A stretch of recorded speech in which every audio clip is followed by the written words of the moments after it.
Hello everyone, welcome back to my another mini vlog. Project presentation video to দেখালো মই আপোনালোকক কিন্তু grand ভাইভাৰ দিনা ভিডিওটো দেখাবলৈ আছিল নহয় project presentationত কে গ্ৰেণ্ড ভাইভাৰ কাৰণে আমাৰ বেছি ভয় হেহে গ্ৰেণ্ড ভাইভাৰ দিয়া হোৱা আগলৈকে মই একো ভিডিও নকৰিলো পিছে গ্ৰেণ্ড ভাইভাৰ কাৰণে আমাক তিনজনকে মাতিছিল ৰোল নাম্বাৰ ওয়াইজত হেহে 12:30 মান বজাত আমাৰ গ্ৰেণ্ড ভাইভাৰ শেষ হৈ গ'ল project presentation দিনাও আমি ফটোশুট কৰিছিলো কিন্তু সেইদিনা আমাৰ এইচডি লগতে আৰু কেইজনমান টিচাৰ মিছিং আছিল হেহে আমি আকৌ এটা ফটোশুট ৰাখিলো তেওঁলোকৰ লগত ফটোশুট কৰা বাহানাৰে মই ভিডিও দুটামানো কৰিলো যেহেতু আজি ডিপাৰ্টমেন্টত আমাৰ ফাইনেল বিদায় হেহে আমি কেক কাটিং সেশন এটাও ৰাখিছিলো ছাৰহঁতৰ বাবে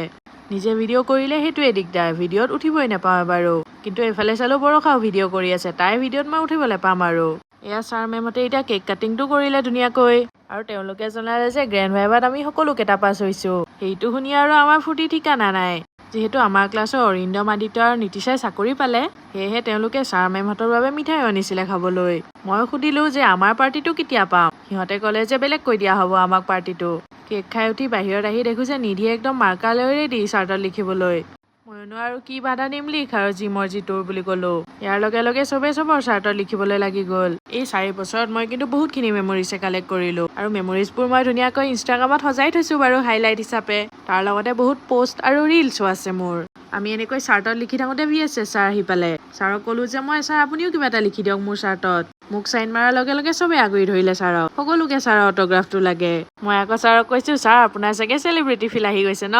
বাৰু যিয়ে নহওক ছাৰক কিন্তু মই বহুত বেছি মিছ কৰিম ইমান ডেডিকেশ্যন দি পেলাই আকৌ এবাৰ কি লিখি আছে ৰিচাৰ চাৰ্টত বাৰু চাৰ্টত লিখি পৰ্ব খতম হ'ল আমাৰ এতিয়া আমি চবে লাঞ্চ কৰিবলৈ যাম লাষ্ট টাইমৰ বাবে আৰু আমি সকলোৱে আহি পালো আমাৰ ফেভৰেট প্লেচ অতিথিলৈ যেহেতু ডিপাৰ্টমেন্টত ল'ৰাকেইটাৰ চাৰ্টৰ অৱস্থা নাইকিয়া কৰা হ'ল সেয়েহে তেওঁলোকে চেঞ্জ কৰি আহিছে চাৰ্ট আমি বাৰু এই লিখি কৰা চাৰ্টতে গুচি আহিলো ইয়ালে চেঞ্জ কৰিলে আৰু বহুত দেৰি হৈ যাব বুলি আমাৰ ভাত আহি পোৱালৈকে ভাবিলো গান কেইটামানকে শুনো আমি চবৰে মুড ডাউন একদম যিহেতু লাষ্ট টাইমৰ বাবে লগ পাব চবেই বাৰু লাষ্ট টাইম কওঁহে আমি কিন্তু আমাৰ লাষ্ট টাইম শেষে নহয় আজিলৈ ইমানেই বাই